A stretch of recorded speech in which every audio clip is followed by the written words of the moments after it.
They called me the family disappointment, the one who never amounted to anything.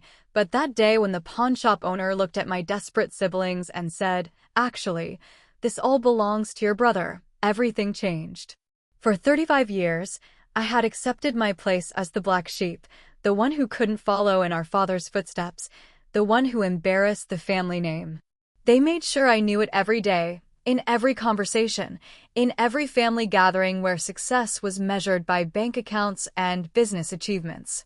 But what they didn't know was that while they were playing with the crumbs our father left them, I had been inheriting an empire they never even knew existed. What they didn't know was that every Wednesday evening when Dad disappeared for hours, he was building something extraordinary.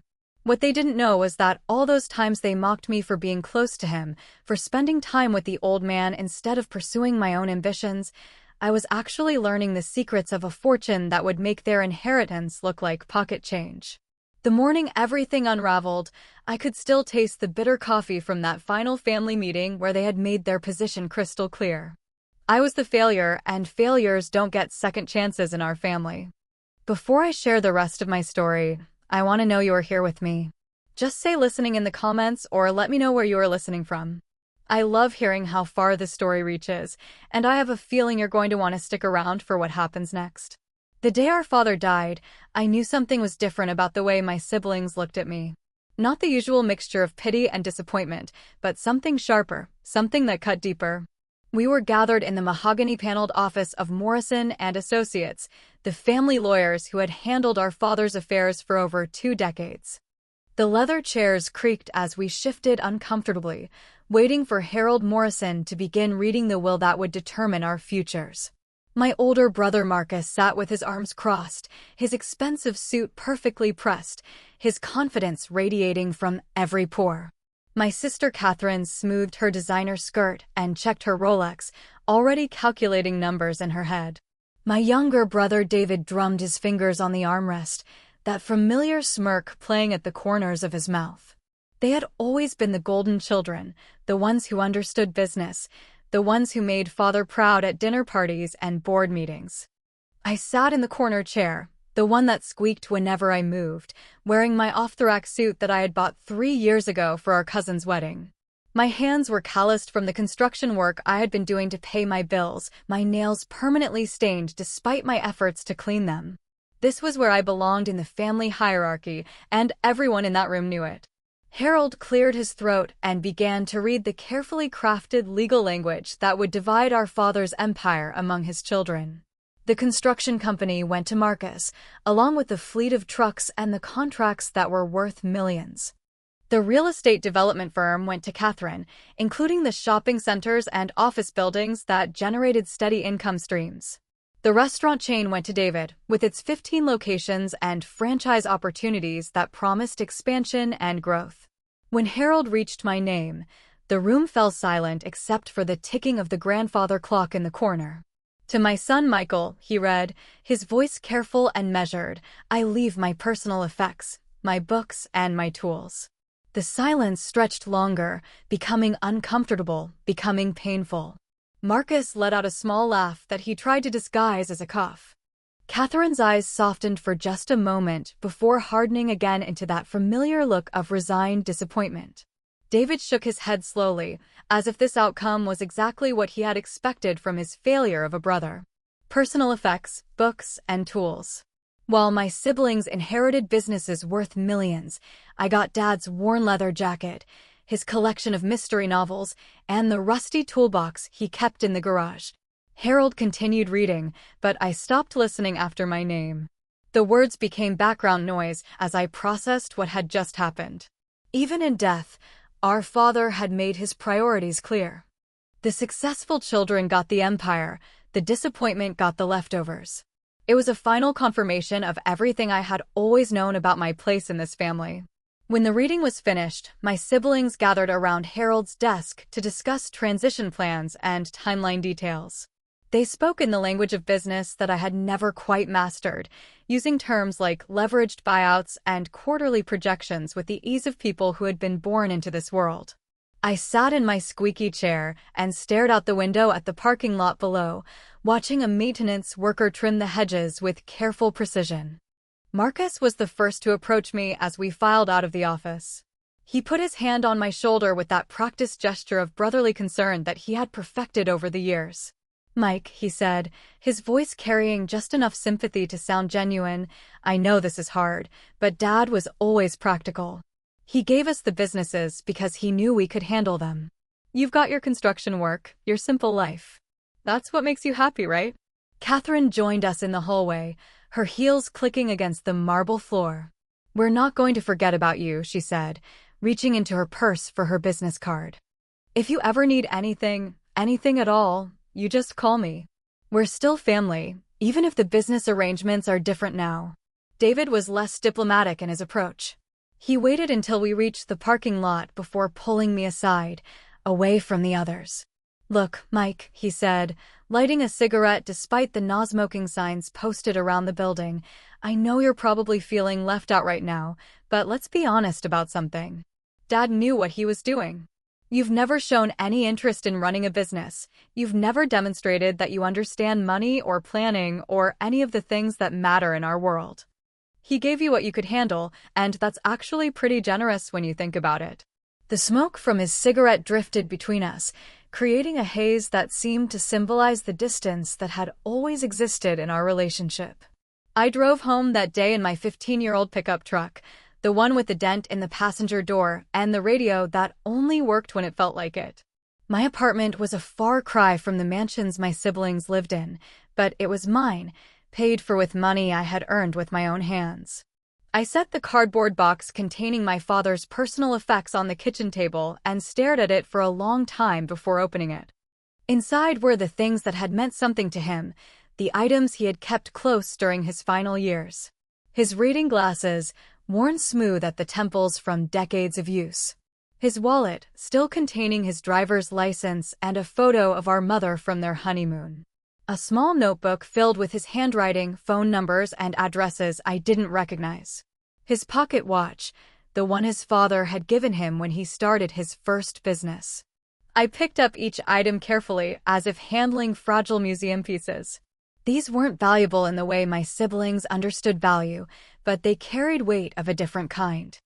They were the remnants of a man's life, the small treasures he had accumulated over 73 years of existence.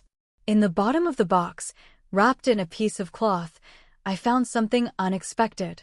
It was a key, brass and worn, attached to a small tag with an address written in my father's careful handwriting. The address was in a part of town I knew well, the older industrial district where pawn shops and auto repair places clustered together like survivors of economic storms. I had driven past that building 100 times without ever really noticing it, just another storefront in a row of weathered businesses. The funeral was held 3 days later at St. Matthew's Cathedral, the same church where my parents had been married 45 years earlier. The pews filled with business associates, employees, and family friends who came to pay their respects to a man who had built something significant in our community.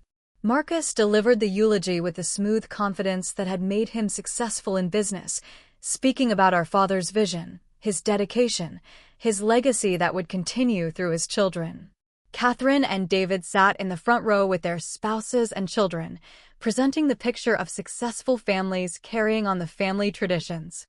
I sat with my cousin Jenny, the only family member who had ever treated me like an equal, listening to my brother describe a version of our father that felt both familiar and foreign. After the service, during the reception at the country club, I overheard conversations that confirmed what I had always known about my status in the family. "Such a shame about Michael," one of my father's business partners said to another, their voices carrying across the polished hardwood floor. "Harold was always trying to find something for that boy to do, some way to include him in the business, but he just never had the aptitude for it. Different kind of intelligence, I suppose. Good with his hands, but not much for the complicated stuff." They spoke about me as if I weren't standing 20 feet away, as if my presence in the room was so insignificant that they could discuss my shortcomings without concern. The weeks following the funeral passed in a blur of paperwork and arrangements. Marcus, Catherine, and David threw themselves into the transition process, hiring lawyers and accountants to help them assume control of their inherited businesses. They held family meetings at Catherine's house, gatherings that I was invited to but not really expected to attend. When I did show up, I sat quietly in the corner while they discussed strategies and timelines, their conversations flowing around me like water around a stone. They spoke about our father's business philosophy, his approach to employee relations, his methods for identifying profitable opportunities. They analyzed his successes and learned from his mistakes, preparing themselves to carry forward his legacy in their own ways. I spent those weeks going through the rest of my father's personal effects, reading his books and trying to understand the man who had raised me but never quite accepted me. His collection included biographies of successful entrepreneurs, historical accounts of business empires, and, surprisingly, several books about alternative investment strategies. In the margins of these books, I found notes in his handwriting, observations about precious metals markets, comments about the stability of tangible assets versus traditional securities. These weren't the kinds of books I expected to find in the collection of a man who had built his fortune through construction and real estate, and the notes suggested a depth of knowledge about financial strategies that none of us had ever suspected. One evening, about a month after the funeral, I was sitting in my kitchen reading one of these books when my phone rang. It was Marcus, calling with what he described as a family update. "Things are going really well," he said, his voice filled with the satisfaction of someone who is proving himself capable of big responsibilities. "The construction company is landing new contracts, Catherine's got 3 new development projects in the planning stages, and David's looking at expanding the restaurant chain into the suburbs. Dad would be proud of what we're accomplishing." He paused, and I could hear him taking a sip of something, probably the expensive whiskey he kept in his office. "How are you doing, Mike? Getting by okay with your construction work?" The question stung because it was asked with genuine concern, but also with the assumption that my life was simple enough to summarize in a few words. I was getting by, working on various projects around the city, using the skills I had learned over the years to earn enough money to pay my bills and maintain my modest lifestyle. But I was also carrying the weight of something I couldn't quite name, a feeling that there were pieces of the puzzle missing from the picture of our father's life. The mysterious key sat on my kitchen counter, catching the light from the overhead fixture, reminding me every day that there were answers waiting somewhere in the industrial district of our city. 2 months after the funeral, the family dynamics had settled into their new patterns. Marcus had moved into our father's corner office at the construction company, complete with the massive oak desk and the view of the harbor. Catherine had hired a team of architects to design a new headquarters for the development firm, something modern and impressive that would reflect her vision for the company's future. David had begun the process of franchising the restaurant concept, working with consultants to create systems that could be replicated across multiple markets. They met for dinner every Sunday at the country club, maintaining the family traditions while building their individual empires. I continued my work in construction, taking on projects that challenged my skills and provided enough income to live comfortably. But the questions about our father's hidden interests continued to gnaw at me. The books, the notes, the mysterious key, and most of all, those Wednesday evening disappearances that had happened for as long as I could remember. When I was young, I had asked him where he went on those evenings, and he had always given me vague answers about business meetings or checking on properties. As I grew older, I stopped asking, accepting that there were parts of his life that were private, parts that didn't include his disappointing youngest son. The breakthrough came on a rainy Thursday evening in October. I was driving home from a job site when I found myself in the industrial district, just a few blocks from the address written on the tag attached to the mysterious key. On impulse, I pulled over and walked down the street until I found the building. It was a narrow storefront squeezed between an auto parts store and a check-cashing business, with a simple sign that read Morrison Precious Metals and Loans. The windows were covered with metal grating, and a small camera was mounted above the door. The business looked legitimate but unremarkable, exactly the kind of place you would drive past without giving it a second thought. I stood on the sidewalk in the rain, staring at the building and trying to understand why my father would have had a key to this place. Morrison was our family lawyer's name, but Harold had never mentioned owning any businesses outside his legal practice. I walked around to the alley behind the building and found a rear entrance with a small parking area that was hidden from street view. The setup suggested that this was a business designed for discretion, for customers who preferred to conduct their transactions away from public observation. I returned to my truck with more questions than answers, but also with a growing conviction that this place held secrets about my father's life that none of us had ever suspected. The next morning, I called Harold Morrison's office and asked to speak with him about some questions regarding my father's estate. His secretary scheduled an appointment for the following week, and I spent the intervening days researching precious metals dealers and pawn shops, trying to understand how these businesses operated and what services they provided. What I learned was that this industry existed in the shadows of the traditional financial system, providing loans and investment opportunities that banks couldn't or wouldn't offer. It was a world where cash was king, where transactions were private, and where successful operators could build substantial wealth while maintaining very low public profiles. When I met with Harold the following Tuesday, I brought the key with me and placed it on his desk without explanation. He looked at it for a long moment, his expression shifting from professional courtesy to something that looked like concern. "Where did you find this?" he asked, his voice careful and measured. When I explained that it had been among my father's personal effects, Harold leaned back in his chair and stared out the window at the city's skyline. "Your father asked me to give you something if you ever came here with questions about his other activities," he said finally. He was very specific about the timing and the circumstances. "He said you would know when you were ready." Harold opened his desk drawer and pulled out a sealed envelope with my name written on it in my father's handwriting.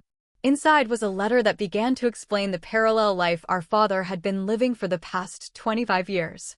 "Son," the letter read, "if you're reading this, it means you've found the key and you're asking the right questions. What your siblings inherited represents about 30% of what I actually built over the course of my career. The rest exists in a world they know nothing about, a world I kept separate because I knew they wouldn't understand it or respect it. This other world is where the real wealth is, and it's where you belong." The letter went on to explain that starting in his 40s, our father had begun investing in precious metals, rare coins, and other tangible assets through a network of businesses that operated outside the traditional banking system. He had built relationships with dealers, collectors, and investors who dealt in cash transactions and private sales. Over time, he had accumulated a portfolio worth millions of dollars, all of it held in ways that were completely invisible to the conventional financial system. The Wednesday evening disappearances had been his way of maintaining these relationships and monitoring these investments, a routine he had followed religiously for over 2 decades.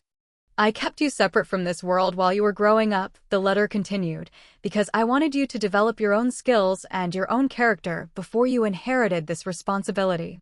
Your siblings are good people, but they think in conventional terms. They understand real estate and restaurants and construction contracts, but they would never understand the patience and the vision required to build wealth in the shadows. You have always been different, Michael. You have always been willing to work with your hands, to take the time to understand how things really work, to value substance over appearance. These are the qualities that matter in the world I'm about to show you."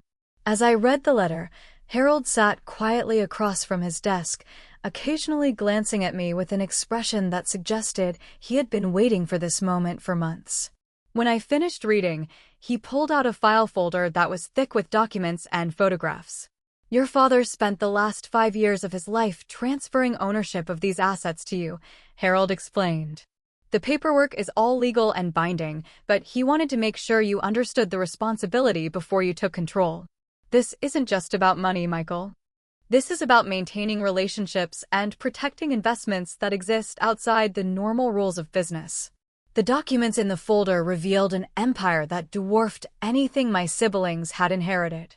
There were ownership papers for 12 different precious metals dealers scattered across 3 states. There were investment accounts holding rare coins worth hundreds of thousands of dollars. There were private loan agreements with interest rates that generated substantial monthly income. There were real estate holdings in the form of storage facilities and warehouse spaces that housed inventory worth millions. All of it was legally mine, All of it had been transferred quietly and efficiently over the past several years, and all of it was generating income that my family knew nothing about. Harold explained that my father had chosen this approach because he understood the different temperaments of his children. Marcus, Catherine, and David needed visible success, he said. They needed businesses they could run from offices, with employees and contracts and all the conventional markers of achievement. But you were different. Your father saw that you understood value in a different way, that you weren't impressed by the things that impressed other people. He knew you would be able to handle the responsibility of managing wealth that nobody else could see.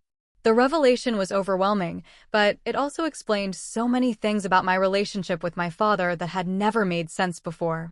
The long conversations we used to have about the difference between value and price. The way he would quiz me about the quality of different materials when we worked on projects together. The respect he showed for craftsmen and tradespeople that my siblings had always found puzzling. He had been preparing me for this responsibility without me realizing it, teaching me to think about wealth and value in ways that would serve me in the world he was planning to leave me. As I drove home that evening, I realized that everything was about to change. My siblings were struggling with their inherited businesses, facing challenges they hadn't anticipated when the economy took a downturn. Marcus had lost 2 major contracts when a development project was canceled due to financing problems. Catherine was dealing with zoning disputes that were delaying her projects and eating into her profits.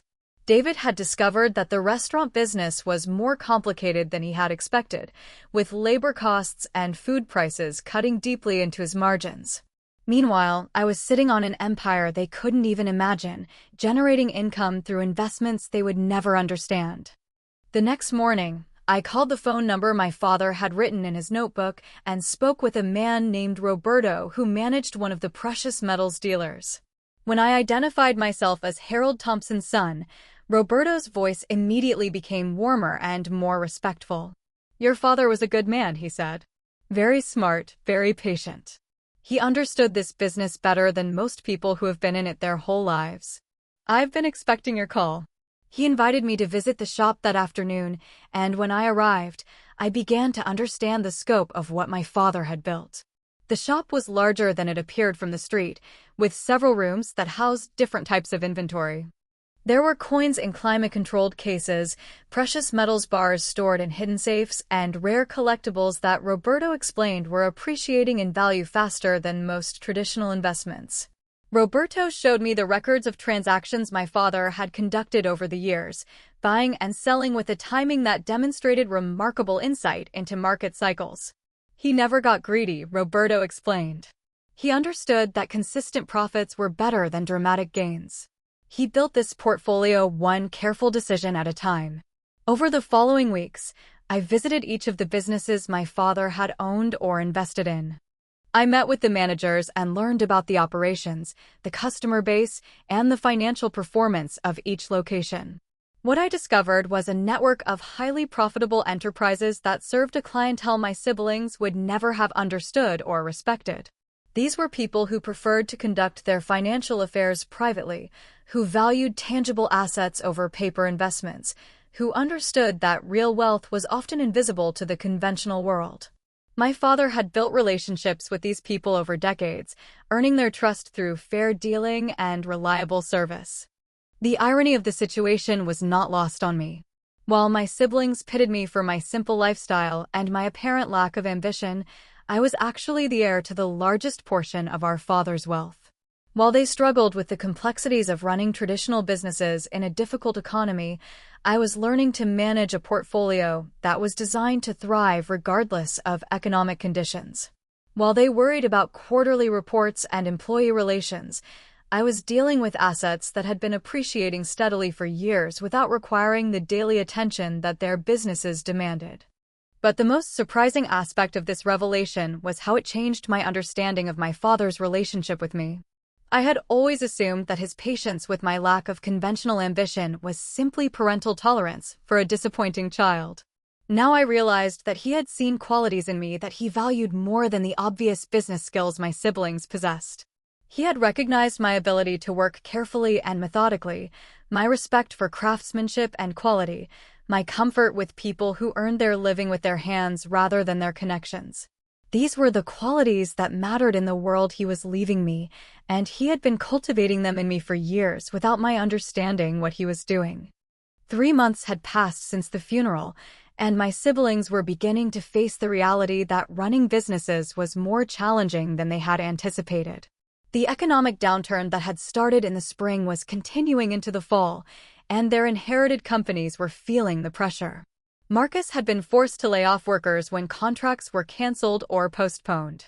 Catherine had put 2 development projects on hold when financing became difficult to obtain. David had closed 1 restaurant location and was considering closing 2 more as customer traffic declined and costs continued to rise. The empire they had inherited was proving to be more fragile than anyone had expected. At the same time, the businesses I had inherited were actually performing better during the economic uncertainty. When traditional investments became volatile, more people turned to precious metals and tangible assets. When banks tightened their lending standards, more people sought private loans from alternative sources. When confidence in conventional financial institutions declined, the services my father had built his empire around became more valuable rather than less. I was learning that he had chosen this path not just because it was profitable, but because it was resilient in ways that traditional businesses were not. The transformation in my daily life was gradual but significant. Instead of working construction jobs for other people, I began spending my time learning about markets and investments and business operations. Instead of worrying about making enough money to pay my bills, I was making decisions about how to reinvest profits and expand operations. Instead of being excluded from family business discussions, I was quietly managing more wealth than my siblings had ever dreamed of. The change was invisible to them because the world I was entering was designed to be invisible, but it was real and substantial and growing larger every day. As winter approached, my siblings' financial pressures were becoming more serious. They had borrowed against their inheritance to fund expansion plans that were now impossible to complete. They had made commitments based on projections that were proving to be overly optimistic. They had discovered that the safety net they thought they had inherited was actually a collection of responsibilities and obligations that required constant attention and expertise they were still developing. The businesses that had seemed like gifts were revealing themselves to be challenges that demanded more from them than they had been prepared to give. One evening in December, Marcus called me with what he described as a family emergency. "We need to have a meeting," he said, his voice carrying a strain I had never heard before. "All of us together. There are some things we need to discuss about the family situation." He suggested meeting at Catherine's house the following Sunday, and something in his tone made it clear that this was not a routine family gathering. When I asked what the emergency was, he said that they would explain everything when we were all together, but that it involved some unexpected financial challenges that affected all of us. I spent the weekend wondering what kind of emergency could affect all of us when my inheritance had been completely separate from theirs. The businesses they had inherited were struggling, but my father had made sure that my wealth was protected from their problems. The empire I was learning to manage was designed to be independent, to thrive regardless of what happened to traditional businesses like construction companies and real estate developments. Whatever crisis they were facing, I couldn't imagine how it could involve me or threaten the security I was building in my parallel world. Sunday arrived gray and cold, with the kind of December weather that made everyone want to stay inside. I drove to Catherine's house in my pickup truck, passing the luxury cars that belonged to my siblings and their spouses. Even in crisis, they maintained the appearances that mattered to them, but I could see the strain in their faces when they answered the door. They gathered in Catherine's living room, sitting on the expensive furniture that reflected their taste for traditional markers of success, while I took my usual place in the chair that was slightly separated from the main conversation area. Marcus began the conversation with the careful tone of someone who had rehearsed what he was going to say. "We're facing some challenges that are bigger than any of us anticipated," he said. "The economic situation has hit all of our businesses harder than we expected, and we've discovered some obligations that Dad didn't prepare us for. We've been meeting with accountants and lawyers, and the bottom line is that we need to make some difficult decisions about the future." Catherine and David nodded in agreement, their expressions grave and worried.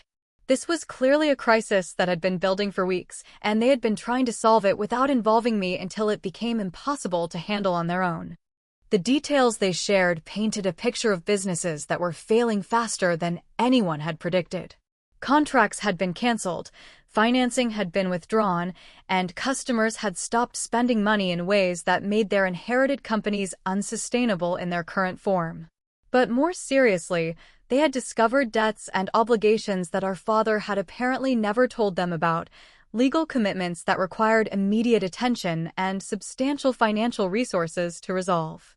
They had exhausted their credit and borrowed against their assets, and now they were facing the possibility of losing everything they had inherited.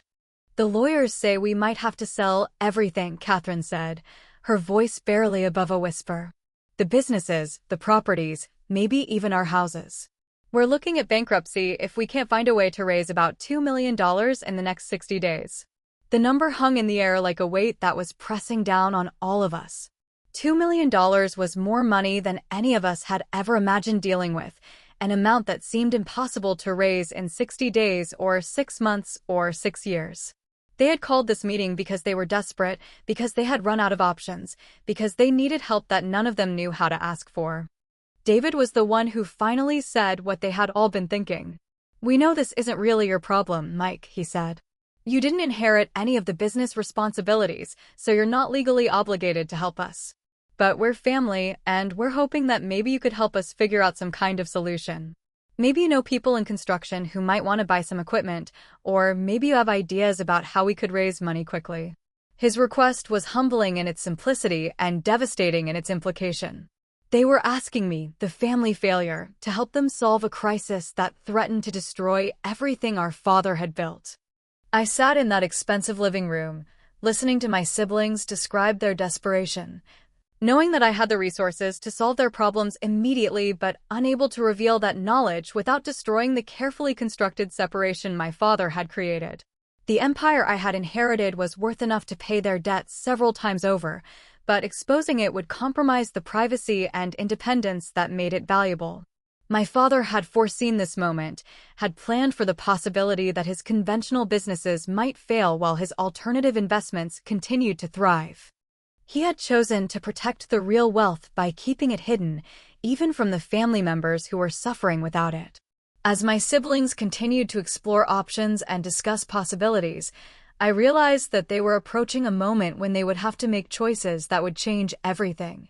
They were talking about selling family heirlooms, liquidating retirement accounts, and borrowing money from friends and distant relatives. They were preparing to sacrifice their personal security and their children's futures to try to save businesses that might not be worth saving. And they were doing all of this while the resources they needed sat hidden in a world they had never suspected existed. The meeting ended with a plan to reconvene in a week after they had explored their remaining options. They would contact every possible source of financing, investigate every potential buyer for their assets, and consult with bankruptcy attorneys about their alternatives. I drove home that evening knowing that in 7 days, they would likely be forced to admit defeat and begin the process of losing everything they had inherited. And I would be sitting on the resources that could save them, resources that existed in a parallel universe they could never have imagined. That night, I sat in my kitchen with my father's letter spread out on the table, reading his words again and trying to understand what he would want me to do in this situation. He had created this separation for reasons that were still revealing themselves to me, but he had also been a man who valued family loyalty and personal responsibility. The choice I was facing was between honoring his strategic vision and responding to my siblings' immediate need, between protecting the empire he had built and using it to rescue the family members who had never understood or appreciated it. The week that followed was the longest of my life. I continued my visits to the businesses I had inherited, continued learning about the markets and relationships that generated my income, continued building my understanding of the empire my father had left me. But every conversation was shadowed by the knowledge that my siblings were struggling with problems I could solve, that they were facing losses I could prevent, that they were preparing to sacrifice everything while I was accumulating more wealth than I could have imagined possible. The contradiction between my growing prosperity and their increasing desperation was becoming impossible to ignore. When Sunday arrived again, I knew that the crisis had reached its conclusion. My siblings had exhausted their options, and they were prepared to begin the process of liquidating everything they had inherited. They had scheduled meetings with bankruptcy attorneys and asset liquidation specialists. They had begun the conversations with their spouses and children about what the future would look like without the businesses and properties they had built their lives around. They were facing the end of the empire our father had spent his lifetime building, at least the part of it they knew existed. I drove to Catherine's house that morning knowing that this would be the day when everything changed, when the careful separation my father had created would either be maintained or destroyed by the choice I was about to make. The weather was cold and clear, with the kind of winter sunlight that made everything look sharp and defined. As I parked behind my siblings' cars and walked toward the front door, I could see them through the window, gathered around the dining room table with papers spread out in front of them. They looked like people who were preparing for the worst while hoping for a miracle they knew wasn't coming. The conversation that began when I entered that room would determine not just their future, but the future of everything our father had built and everything he had planned for his children. They were about to learn that their baby brother, the family disappointment who had inherited nothing but personal effects and tools, was actually the heir to an empire that could solve all their problems and change all their lives. But first, they would have to face the hardest truth of all, that the father they thought they understood had been living a secret life for decades, and that the son they had dismissed as a failure was actually the one he had trusted with his greatest treasure. The key was still in my pocket, warm from my body heat, ready to unlock doors they had never imagined existed. In just a few hours, I would be standing in a pawn shop watching their faces change as they realized that everything they thought they knew about our family was wrong. But first, I had to watch them prepare to lose everything, knowing that I held the power to save them all. When I walked into that dining room and saw the desperation in my siblings' faces, I knew I was standing at the crossroads my father had prepared me for without either of us realizing it. They looked up from their papers with expressions that mixed hope and resignation, still clinging to the possibility that their baby brother might somehow have a solution to problems that seemed insurmountable. Marcus gestured to an empty chair at the table, his movements careful and deliberate like a man who was trying to maintain control in a situation that had spiraled far beyond his ability to manage. Catherine offered me coffee with the kind of automatic hospitality that people use when they're too overwhelmed to think clearly. David barely looked up from the calculator he was using to add numbers that never seemed to get large enough to solve anything. The papers spread across the table told the story of an empire in collapse. Bank statements showed accounts that were overdrawn or nearly empty. Legal documents outlined debts and obligations that seemed to multiply every time they were counted. Foreclosure notices and collection letters created a landscape of financial devastation that would have been unimaginable just 6 months earlier when they had inherited what they thought were thriving businesses. I picked up one of the documents and read about a loan our father had personally guaranteed, a commitment that made his children responsible for debts they had never known existed. The amount was staggering, and it was just one of several similar obligations that had emerged from the legal review of his affairs. Marcus began to explain what they had discovered in the weeks since our last meeting. The lawyers found loan guarantees that Dad never told us about, he said, his voice carrying the strain of someone who had been living with impossible pressure. Apparently, he used his personal credit to back some investments that went bad right before he died. The creditors have been patient, but they're running out of patience, and they're looking to us to make good on his promises. Catherine added that their own attempts to secure financing had been unsuccessful because the family's overall debt-to-asset ratio was now too high for any conventional lender to consider. David explained that even if they sold everything they owned, the proceeds would not be enough to satisfy all the obligations they had inherited along with the businesses. As I listened to them describe their situation, I was remembering conversations I had with our father that suddenly made sense in ways they never had before.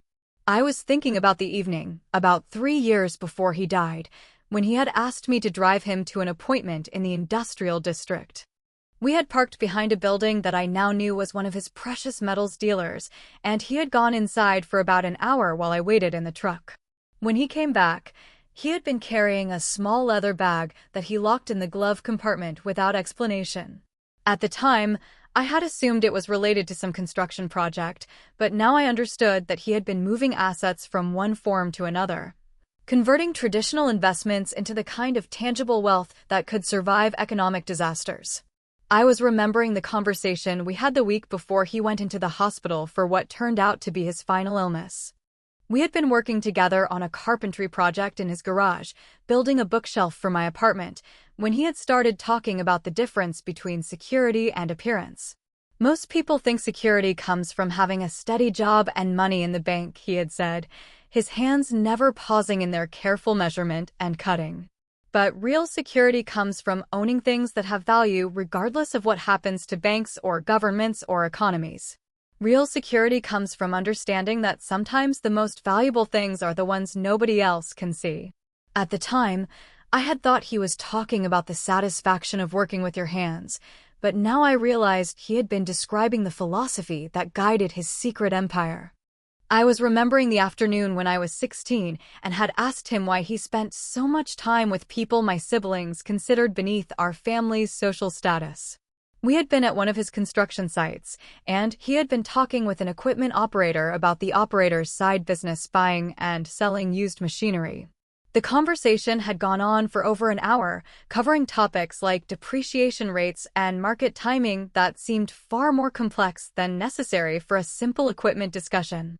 When I asked him about it later, he had said that you could learn something valuable from everyone you met if you knew how to listen. The people your brothers and sister think aren't worth their time, he had said, those are often the people who understand how money really works.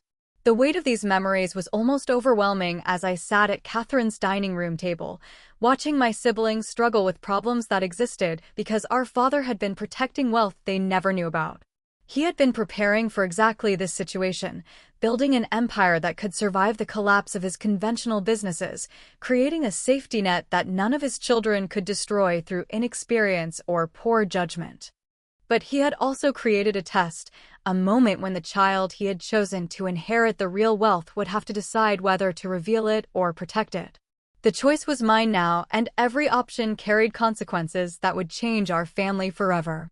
Marcus was explaining their plan for the bankruptcy process when Catherine's phone rang. She looked at the caller ID and excused herself to take the call in the kitchen, her voice low and urgent as she spoke to whoever was on the other end. When she returned to the dining room, her face was even paler than it had been before. That was the bank, she said, sitting down heavily in her chair. They're accelerating the timeline on the real estate development loans. Instead of 60 days, we have 30 days to come up with the full amount, or they're going to foreclose on everything and pursue personal judgments against all of us. The room fell silent except for the sound of David's pen scratching against paper as he recalculated numbers that were already impossible. I realized that this phone call had moved us past the point where careful planning and strategic thinking could solve their problems. They were now facing a crisis that required immediate action, a situation where only cash or liquid assets could prevent complete financial destruction. This was the moment my father had engineered, the point where his children would learn that their understanding of his empire had been incomplete. But it was also the moment when I would have to choose between the strategic vision he had taught me and the family loyalty he had also valued. The choice was no longer theoretical or distant. It was sitting right there on the table in front of me, demanding an immediate decision. I excused myself to use the bathroom, but instead of going upstairs, I stepped outside onto Catherine's back porch and called Roberto at the precious metals dealer. When he answered, I could hear the sounds of his shop in the background, the quiet conversations and careful transactions that characterized the world my father had introduced me to. Roberto, I said, I need to ask you something about liquidating assets quickly. If someone needed to convert precious metals into cash within 30 days, what kind of volume could be handled without affecting market prices? His answer confirmed what I had suspected. The network my father had built was designed for exactly this kind of situation, with connections and capabilities that could move substantial amounts of wealth quickly and discreetly when circumstances required it. When I returned to the dining room, My siblings were discussing the logistics of bankruptcy as if it were an inevitable conclusion rather than one possible outcome. They were talking about which assets would be protected and which would be lost, about how to minimize the impact on their children's education funds and their spouse's financial security. They were planning for failure with the same methodical approach they had used to plan for success, and their acceptance of defeat was both admirable and heartbreaking.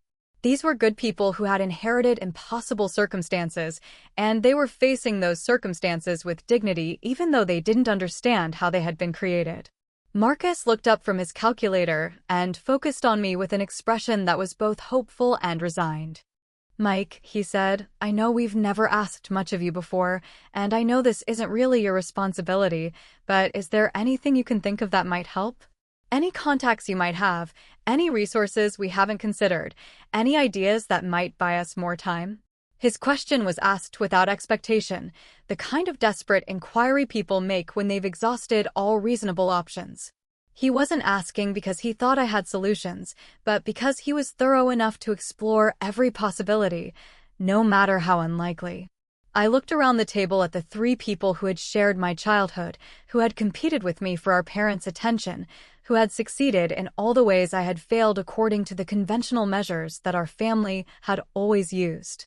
They were brilliant people who had built impressive careers and raised wonderful families, but they were about to lose everything because they had never learned to think outside the systems they understood. Our father had loved them enough to give them businesses they could run successfully in normal times, but he had loved me enough to prepare me for times like these. The difference was not in our worth as people, but in our ability to navigate the kind of crisis that was unfolding around us. Catherine was the first to notice the change in my expression. She had always been the most perceptive of my siblings, the one who could read emotional undercurrents that others missed. "Mike," she said, her voice gentle but curious, "what are you thinking? You look like you've got an idea about something." Her observation focused everyone's attention on me, and I realized that I had reached the point where staying silent was as much of a choice as speaking would be. Whatever I decided in the next few minutes would determine not just their immediate future, but the long-term dynamics of our family relationships. I reached into my pocket and pulled out the brass key that had been my constant companion for the past several months. I placed it on the table next to their financial documents, where it looked small and insignificant compared to the legal papers and bank statements that represented millions of dollars in debt and obligation. "Before I explain what this key opens," I said, "I need you to understand that everything you think you know about Dad's business activities is incomplete. What you inherited represents about 30% of what he actually built over the course of his career. The rest of it exists in a world you've never seen, and he spent the last 5 years of his life transferring ownership of that world to me." The silence that followed my statement was different from the comfortable quiet that had characterized our family meetings. This was the silence of people trying to process information that didn't fit into any framework they had for understanding their world.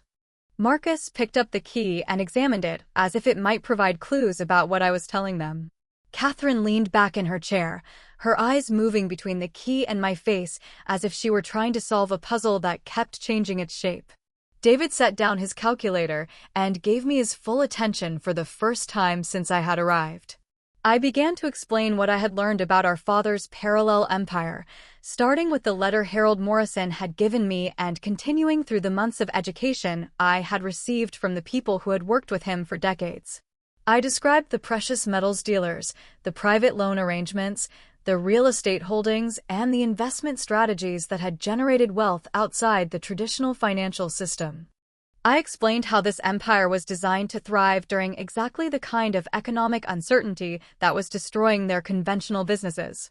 I told them about the relationships our father had built with people they had never met, relationships based on trust and discretion and mutual benefit rather than contracts and legal obligations. As I spoke, I watched their expressions change from confusion to disbelief to something that looked like betrayal. They were learning that the man they thought they had known completely had been living a secret life for 25 years. They were discovering that the brother they had dismissed as a failure was actually the heir to more wealth than any of them had ever imagined. They were realizing that while they had been struggling to save businesses worth millions, I had been learning to manage assets worth tens of millions. The reversal of everything they thought they understood about our family was almost too large for them to process. Marcus was the first to find his voice. "How much are we talking about?" he asked, his question direct and practical despite the emotional upheaval he was clearly experiencing. When I told him that the conservative estimate of the empire's value was around $30 million, he put his head in his hands and sat quietly for several minutes. Catherine asked why our father had chosen to structure his affairs this way, why he had kept such enormous wealth secret from the children who were struggling to manage much smaller businesses. David wanted to know why I had been chosen as the heir to this hidden empire when I had never shown any interest in business or finance. I tried to explain what our father had written in his letter and what I had learned from the people who had worked with him in this parallel world.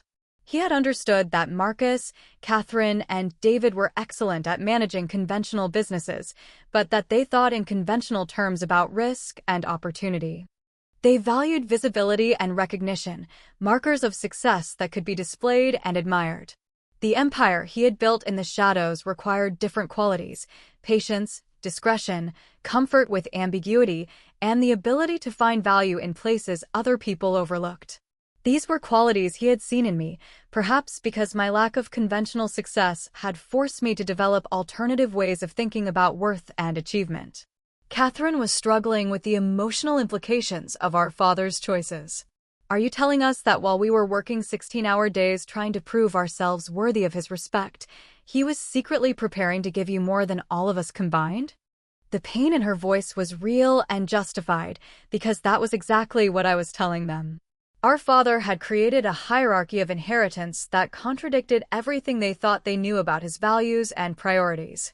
He had given them the visible empire and me the hidden one, and the hidden one was not only larger but also more secure and more profitable. Marcus wanted to understand the practical implications of what I was revealing. "Can this wealth be used to solve our current problems?" he asked. "Is it liquid enough to pay off the debts we've inherited, or is it tied up in ways that make it unavailable for immediate use?" His questions were logical and necessary, but they also represented a fundamental shift in our family dynamics. He was asking me, the baby brother he had always protected and patronized, to rescue him from a crisis that threatened to destroy everything he had worked to build.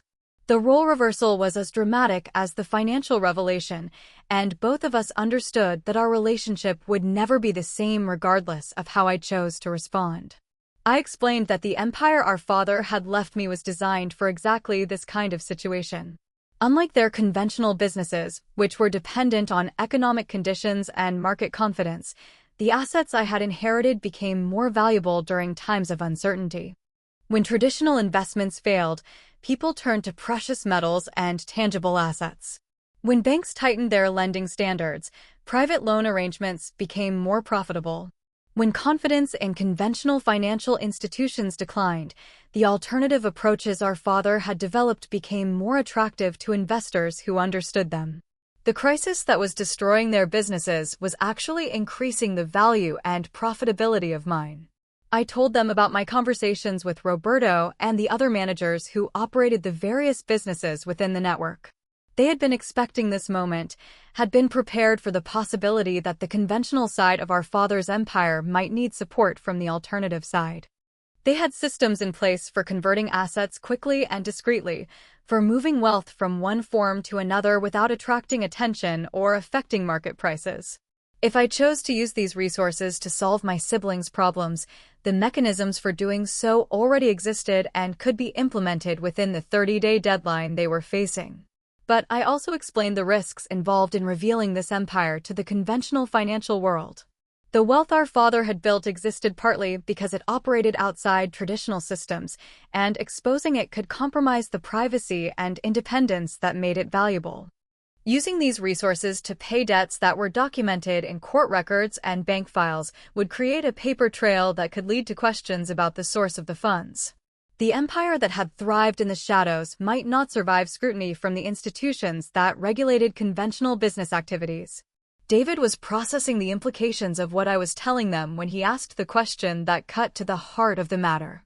What do you want from us in return? His question acknowledged that I had the power to solve their problems, but it also recognized that such assistance would fundamentally alter the balance of our family relationships. I would no longer be the unsuccessful brother who needed their help and protection. Instead, they would be the family members who owed their financial survival to the brother they had always underestimated. The psychological adjustment required for that change would be as difficult as the financial crisis they were currently facing. I had been thinking about this question for weeks, ever since I realized that their crisis was inevitable and that I would eventually face the choice between helping them and protecting the empire our father had left me. The answer I gave them was the result of all those hours of reflection and all the conversations I had with the people who understood the world I was learning to navigate. I don't want anything from you, I said. But I need you to understand that if I do this, if I use these resources to solve your problems, our family dynamics are going to change in ways that none of us can predict or control. I won't be your baby brother anymore, and you won't be my successful older siblings. We'll be partners in something much larger and more complex than any of us have ever dealt with before. The conversation that followed was unlike any we had ever had as a family. For the first time in our lives, I was speaking from a position of strength rather than dependence, and they were listening to me with the kind of attention they had previously reserved for each other. We discussed the mechanics of how the debt payments could be made without exposing the source of the funds. We talked about how to structure our ongoing relationships if they became dependent on wealth they didn't understand or control. We explored the possibility of gradually introducing them to the world our father had built, teaching them to think in terms of alternative investments and non-traditional business approaches. Marcus asked if there were roles for them in managing the empire I had inherited, ways they could contribute their skills and experience to businesses that operated according to different rules than the ones they understood. Catherine wondered if the network our father had built might offer opportunities for the kind of development projects she had been pursuing, but with financing and partnership arrangements that were more flexible than traditional bank loans. David was curious about whether the restaurant business might benefit from the kind of private investment capital that apparently existed within this parallel economy. As we talked, I realized that we were discussing the possibility of transforming our family from a collection of separate businesses into a unified enterprise that combined conventional and alternative approaches to wealth building. Our father had apparently envisioned something like this, a gradual integration of his two worlds that would happen only if circumstances forced his children to recognize the value of both approaches. The crisis that had brought us to this point might actually be the catalyst for creating something larger and more powerful than any of us could build individually. But we were also discussing the end of the family structure we had grown up with, the hierarchy that had placed Marcus, Catherine, and David at the top and me at the bottom. If I used my resources to solve their problems, I would become the family member with the most power and responsibility, the one who made the final decisions about our collective future. They would have to trust my judgment about matters they didn't understand, and I would have to trust their ability to adapt to roles that were very different from the ones they had played throughout their careers. The emotional weight of this transition was enormous for all of us. They were facing the loss of their independence and their status as the successful members of the family. I was facing the responsibility of managing not just the empire our father had left me, but also the welfare of family members who had never needed my help before. We were all dealing with the revelation that the man who had raised us had been someone quite different from the person we thought we knew, and that his plans for our future were more complex and more challenging than any of us had imagined. Catherine was the one who finally asked the question that would determine our next steps. "What do we need to do to make this work?" she said. "If you're willing to help us, and if we're willing to accept that help, what does the process look like?" Her question moved us from theoretical discussion to practical planning, from considering possibilities to making decisions that would have real consequences. The conversation that followed would determine whether we moved forward as a unified family or whether the revelations of the past few hours would drive us apart in ways that could never be repaired. I explained that the first step would be a meeting with Harold Morrison and Roberto, where they could see the documentation that proved the existence and scope of the empire they had never known about. They would need to understand not just the financial aspects of what our father had built, but also the relationships and principles that made it work. They would need to learn to think about wealth and business in ways that contradicted much of what they had been taught, and they would need to develop comfort with operating in a world that valued discretion over visibility. If they could make that adjustment, if they could accept that their understanding of business and success had been incomplete, then we could begin the process of using my resources to solve their immediate problems while gradually integrating them into the larger enterprise our father had envisioned. But if they couldn't make that adjustment, if they insisted on trying to understand this parallel world in terms of the conventional approaches they already knew, then the attempt to help them would likely fail and might compromise the security of the empire that represented our father's real legacy. The meeting ended with an agreement to reconvene the following day at Harold Morrison's office, where they would see the documentation and meet the people who had been managing the empire they were just learning about. It was a tentative agreement, hedged with reservations and conditions, but it represented the first step toward a future that none of us could have imagined when we had gathered for our father's funeral 6 months earlier. As we prepared to leave Catherine's house, we all understood that we were about to enter territory that was completely unfamiliar, where the rules we had lived by might not apply and where success would require qualities none of us were sure we possessed. I drove home that evening knowing that the next 24 hours would determine whether our family emerged from this crisis stronger and more unified, or whether the weight of our father's secrets would destroy the relationships we had built over a lifetime. The key was back in my pocket, but tomorrow it would open doors for all of us, revealing a world that would either save us or overwhelm us with its complexity and its demands. In just a few more days, we would all be standing in a pawn shop where the final revelation would unfold, where my siblings would learn that their baby brother had not just inherited wealth, but had inherited the responsibility for preserving everything our father had really cared about. The next morning arrived with the kind of clarity that comes after storms, when the air feels clean and possibilities seem sharper than they did the day before. I met my siblings at Harold Morrison's office at 9 o'clock, and the tension in the elevator was unlike anything we had experienced as a family. Marcus stood with his shoulders squared like a man preparing for battle. Catherine clutched her purse with the kind of grip people use when they're trying to maintain control. And David kept checking his phone as if the device might provide escape from a situation that was rapidly becoming too large for any of us to process completely. We were about to see documentation that would prove everything I had told them the previous evening, evidence that would transform their understanding of our father and our family in ways that none of us could predict.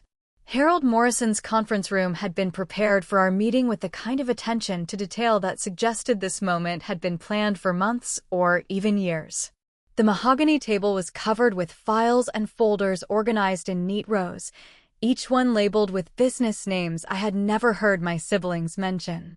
Roberto was already seated at the far end of the table, his presence adding weight to the proceedings in a way that made everything feel more official and more consequential. When Harold began opening the files and explaining their contents, my siblings' expressions changed from skepticism to amazement to something that looked like grief for the father they realized they had never really known.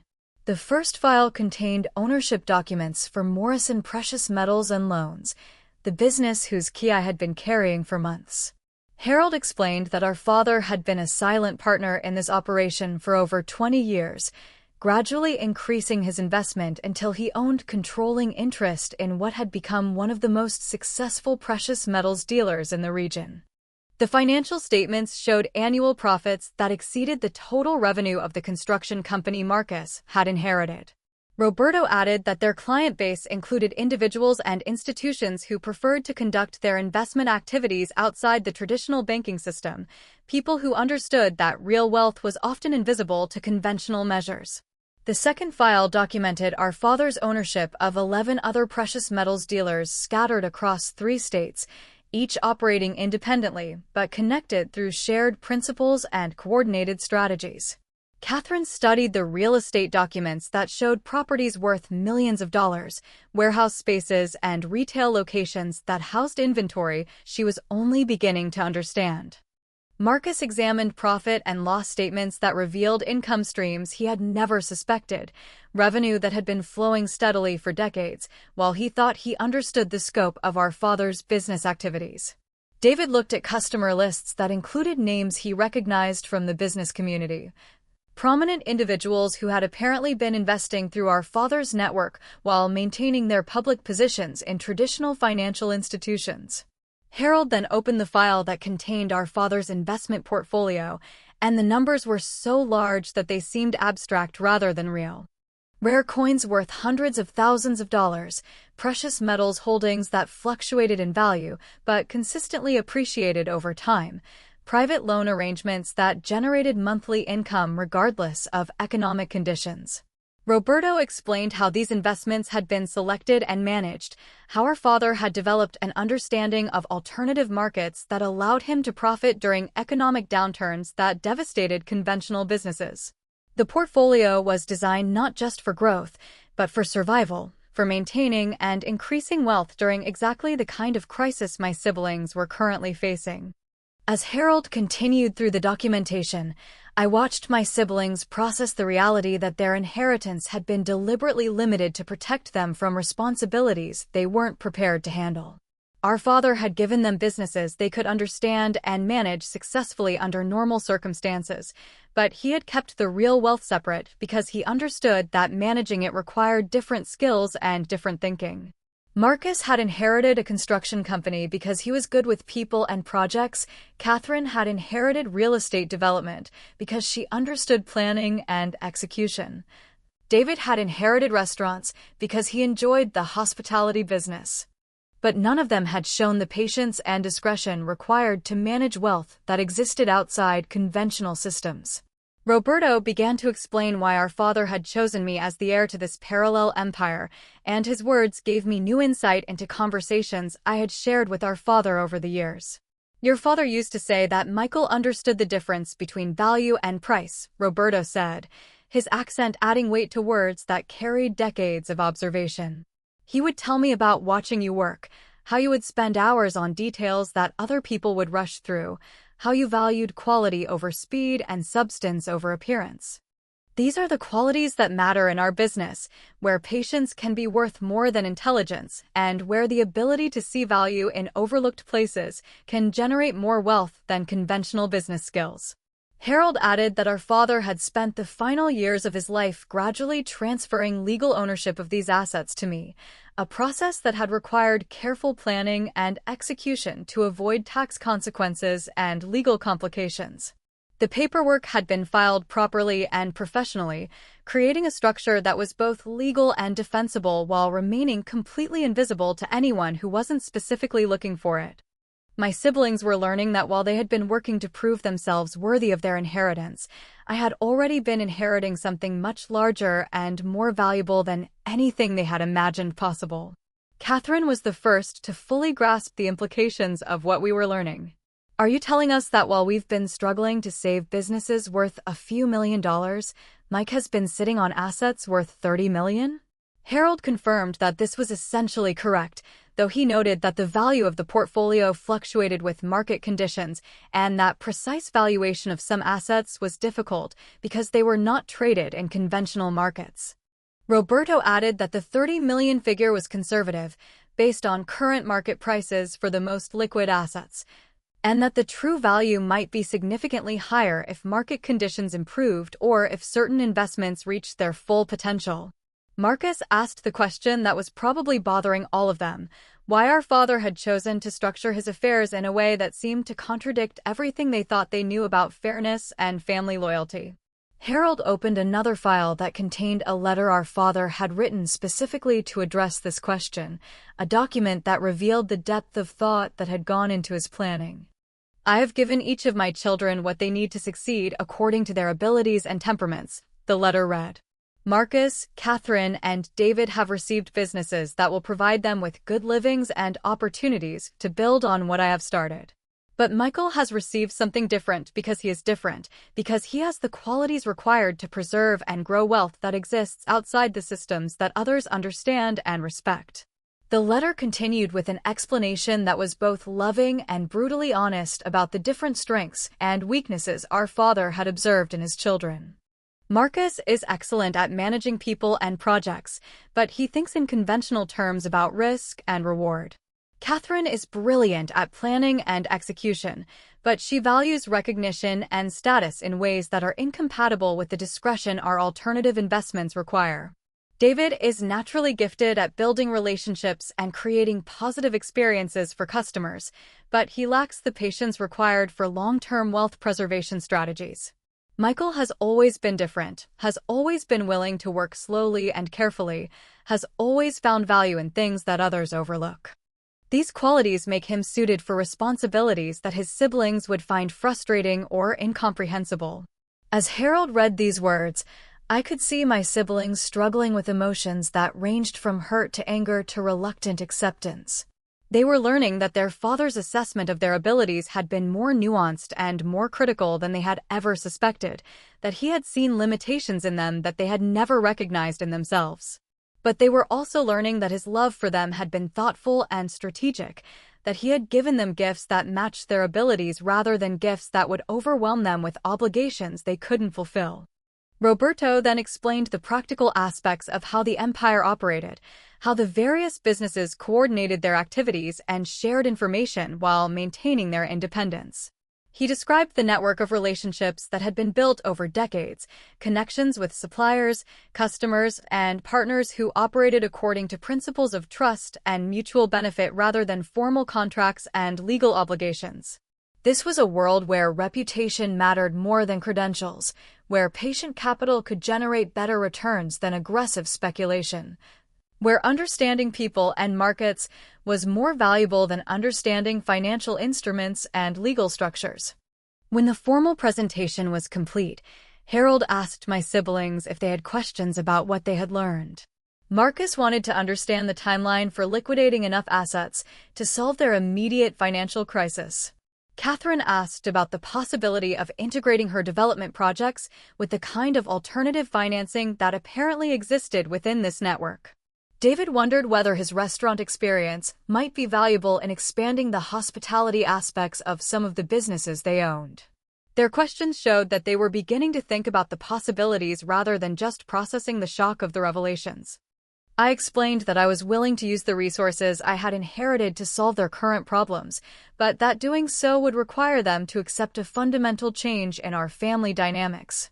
They would need to trust my judgment about financial matters they didn't understand, and I would need to trust their ability to learn new approaches to business and wealth management. We would be creating a partnership that combined their conventional business skills with the alternative strategies our father had developed. But success would require all of us to think in ways that contradicted much of what we had been taught about success and achievement. The meeting ended with an agreement to proceed with the debt resolution process while beginning a gradual education program that would introduce my siblings to the world they were entering. Roberto offered to arrange meetings with key people in the network, individuals who could explain how their businesses operated and what opportunities might exist for expansion or collaboration. Harold outlined the legal steps required to access the necessary funds while maintaining the privacy and protection that made the empire valuable. We were committing to a future that none of us fully understood, but that offered the possibility of building something larger and more resilient than any of us could create individually. 2 weeks later, we had resolved the immediate financial crisis through a series of transactions that appeared completely legitimate to the institutions that had been pressuring my siblings for payment. The debts were satisfied, the foreclosure proceedings were stopped, and their businesses were stabilized with enough capital to operate successfully while longer-term strategies were developed. But more importantly, my siblings had begun to understand that their assumptions about wealth and business had been incomplete, that there were entire economic ecosystems that existed parallel to the world they thought they knew. The transformation in our family relationships was gradual but unmistakable.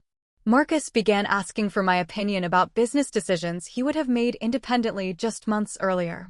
Catherine started exploring development projects that could be financed through private investors rather than traditional banks. David began thinking about expansion strategies that prioritized sustainable growth over rapid scaling. They were learning to value patience over urgency, discretion over visibility, and long-term security over short-term profits. The lessons our father had been trying to teach them for years were finally being absorbed because circumstances had made them necessary for survival. As spring moved towards summer, the integration of our conventional and alternative business activities was creating opportunities that none of us had anticipated. Marcus discovered that several of his construction clients were interested in the kind of alternative investments Roberto's network specialized in. Catherine found that her development projects could be financed more flexibly and more profitably through private arrangements than through bank loans. David learned that his restaurant customers included individuals who were part of the broader network our father had built. Connections that opened doors to opportunities in hospitality and entertainment that had never been available through conventional business channels. But the most significant change was in how our family functioned as a unit. For the first time in our lives, we were working together rather than competing with each other, sharing resources and information and opportunities in ways that benefited everyone. The hierarchy that had placed me at the bottom and them at the top had been replaced by a structure based on different strengths and different responsibilities. I had become the guardian of our long-term financial security, while they had become the operators of our various business enterprises. The combination was more powerful than any of us could have been individually. 6 months after that desperate meeting at Catherine's house, we received an invitation that would provide the final test of how well we had learned our father's lessons. One of the city's most prominent business organizations was hosting a charity auction, and several wealthy families had donated items to be sold for the benefit of local educational programs. My siblings had participated in events like this for years, but always as representatives of their individual businesses rather than as part of a unified family enterprise. This year would be different because we would be attending as partners in something much larger and more complex than any of our previous business activities. The event was held at the country club, where our father had been a member for over 30 years, in the same ballroom where we had celebrated various family milestones and business achievements over the years. As we arrived that evening, I could see other families who represented the traditional business elite of our community, people who had built their wealth through conventional means and who measured their success by the standards my siblings had always understood. But we were no longer operating according to those standards, no longer competing for recognition or status in ways that had defined our family relationships for decades. The auction itself featured items that represented different approaches to wealth and value. There were paintings and jewelry that appealed to people who enjoyed visible displays of prosperity. There were vacation packages and experiences that attracted individuals who valued luxury and entertainment. But there were also items that interested people who understood alternative investments, rare books, vintage wines, collectible items that appreciated in value while providing personal satisfaction to their owners. As the evening progressed, I noticed that my siblings were beginning to recognize the difference between purchases that provided immediate gratification and purchases that represented long-term value.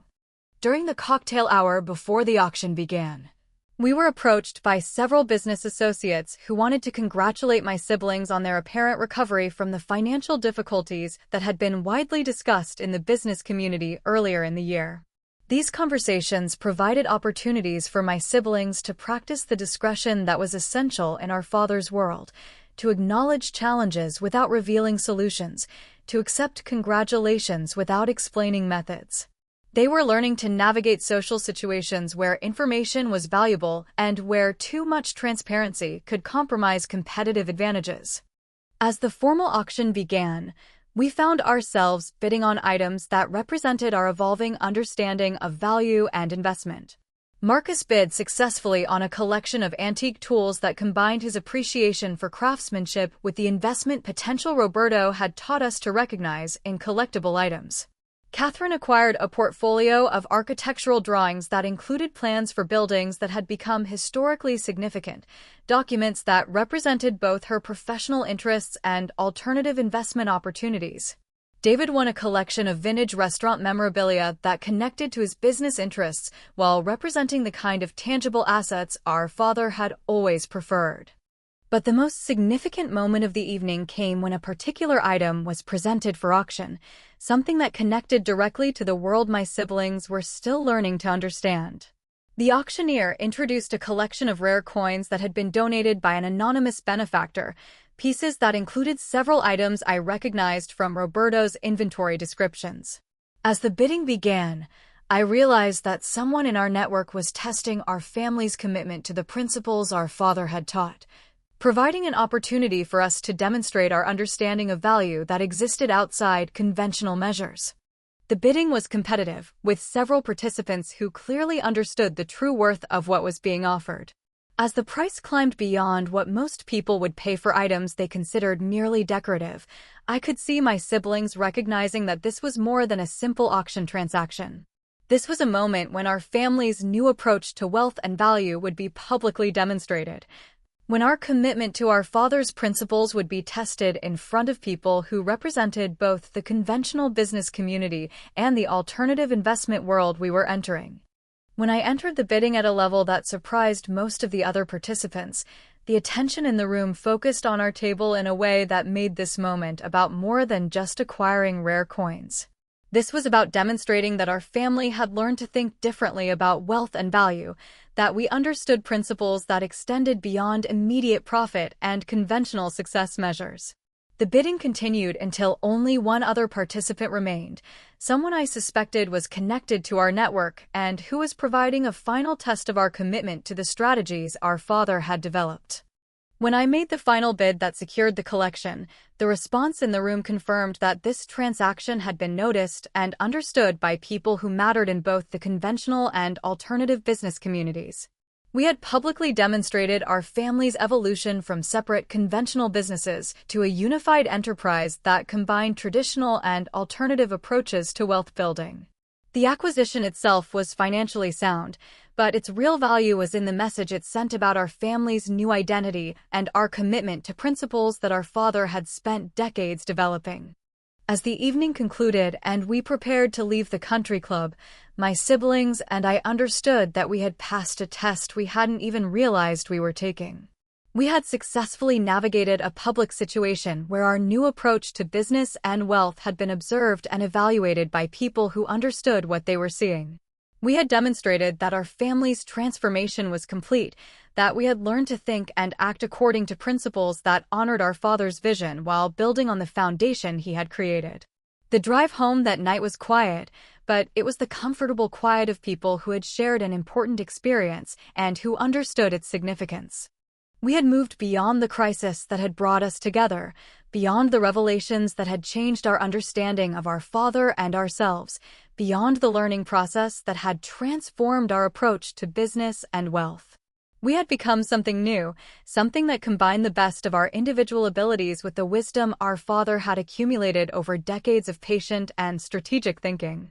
In the months that followed, our family's reputation in both the conventional and alternative business communities continued to grow. We were recognized as a family that understood multiple approaches to wealth building, that could operate successfully in different economic environments, that had learned to value long-term security over short-term profits. The empire our father had built in secret had become the foundation for something larger and more visible, something that honored his memory while adapting his principles to new opportunities and challenges.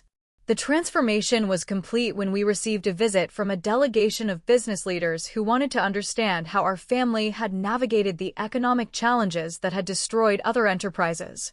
They came seeking advice about alternative investment strategies, about building resilience into conventional business operations, about creating wealth that could survive economic uncertainty. My siblings and I found ourselves in the position of teachers rather than students, sharing knowledge that our father had given us and that we had learned to apply in our own unique ways. As I reflected on everything that had happened since that morning when Harold Morrison had read our father's will, I realized that the greatest gift he had given us was not the wealth itself, but the opportunity to discover abilities we hadn't known we possessed. Marcus had learned to think strategically about long-term security rather than just immediate projects. Catherine had developed an appreciation for discretion and patience that made her development work more sustainable and more profitable. David had discovered that his people skills were valuable in building the kind of trust-based relationships that made alternative investment networks successful. But perhaps most importantly, we had learned to function as a family in ways that honored both our individual strengths and our collective potential. The hierarchy that had defined our relationships for decades had been replaced by a partnership based on mutual respect and shared responsibility.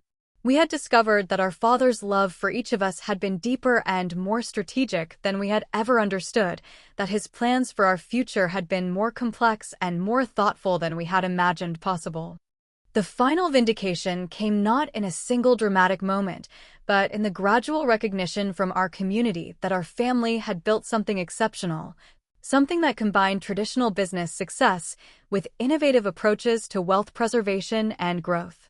We were no longer seen as the family with the successful older children and the disappointing youngest son. Instead, we were recognized as a unified enterprise that had learned to navigate multiple economic environments and that had transformed challenge into opportunity through patience, wisdom, and mutual support.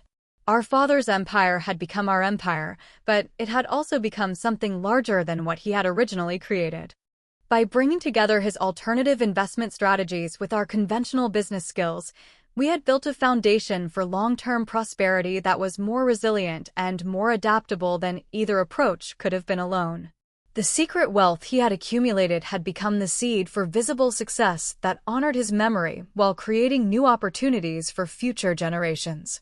As I sit in my office today, looking out at the city where our family has built its reputation and its future, I understand that the greatest lesson our father taught us was not about money or business, but about the patience and wisdom required to see potential where others see only problems. He had known that his children would need to face challenges that would test not just our business skills, but our ability to support each other and to think beyond the conventional measures of success that had defined our early understanding of achievement. The empire he left us was not just a collection of assets and investments, but a framework for thinking about wealth and family and responsibility in ways that could adapt to changing circumstances while maintaining core principles of integrity and mutual respect. We had learned to honor his memory not by preserving everything exactly as he had left it, but by building on his foundation in ways that reflected our own abilities and our own vision for the future. The journey from that desperate family meeting to our current position as respected leaders in our business community had taught us that real wealth is not just about money, but about the relationships and principles and long-term thinking that make prosperity sustainable across generations. Our father had given us more than financial assets. He had given us a way of thinking about value and success that would serve us regardless of what economic or personal challenges we might face in the future. And perhaps most importantly, he had given us the opportunity to discover that we were stronger together than any of us could be alone, that our individual abilities became more powerful when they were combined in service of shared goals and mutual support.